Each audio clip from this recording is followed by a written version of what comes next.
So we've just stepped away from the throne of Zeus, and if you're like me, your head is still spinning a bit from the Delphic maxim we covered, nothing in excess. It's a bit of a paradox, isn't it? We're talking about the king of the gods, the guy with the literal thunderbolts, and the primary lesson is don't overdo it.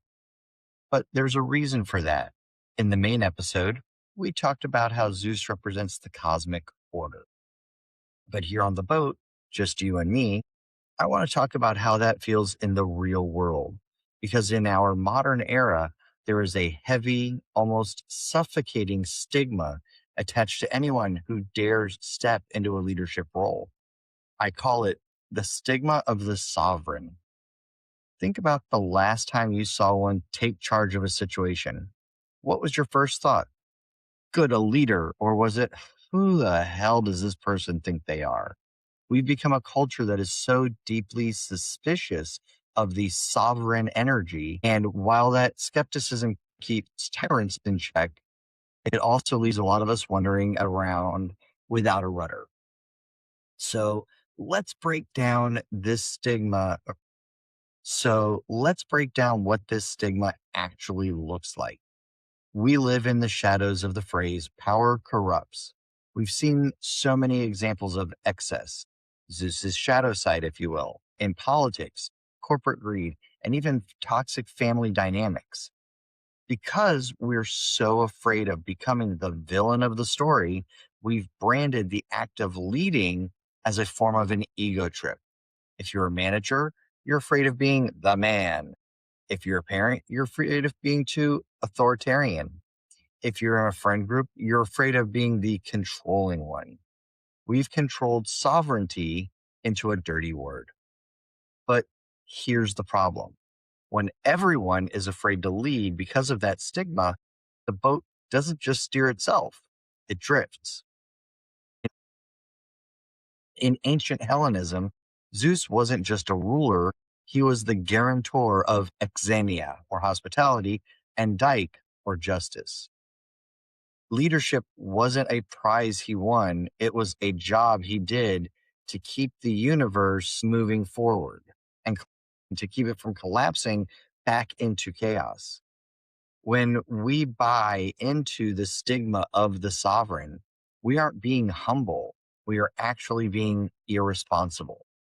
We are refusing to take the helm because we are worried about how we'll look from the shore. So let's pull this into your Tuesday morning. Imagine you're in a meeting at work. Everyone is talking in circles. No decisions are being made, and your project is stalling out. You have the answer. You know the way forward, but you stay quiet. Why? Because you don't want to be that person. That is the stigma of the sovereign at work. Reclaiming your Zeus energy means realizing that authority is a tool of service, not a throne of vanity.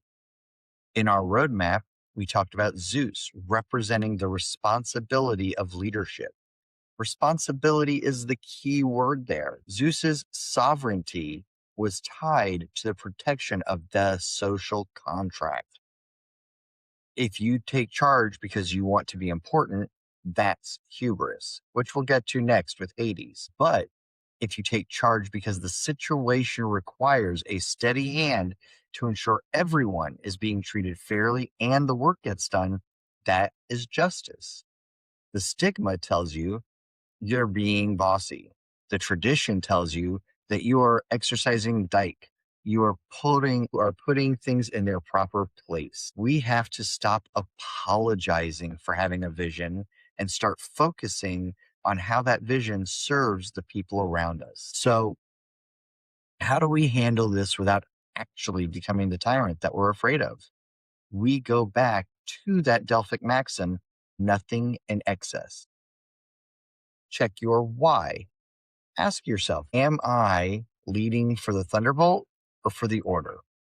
If you are leading because you like the sound of your own voice, you're in excess. If you're leading because the group is lost, you're in alignment. Remember episode 3, know thyself. You have to know your own triggers. Are you stepping up because you're anxious or because it's the right thing to do? Establishing that internal stability is what keeps your leadership from becoming erratic. And a true sovereign in the Hellenic sense isn't a hermit. Zeus was the god of the assembly. Real authority invites feedback because it isn't threatened by it. If you're afraid of someone questioning you, that's a sign of weakness, not power. By following nothing in excess, you transform leadership from an act of ego to an act of stewardship. You aren't ruling your coworkers or your family. You are stewarding the environment so everyone can thrive. And don't let the fear of being absolute stop you from being necessary.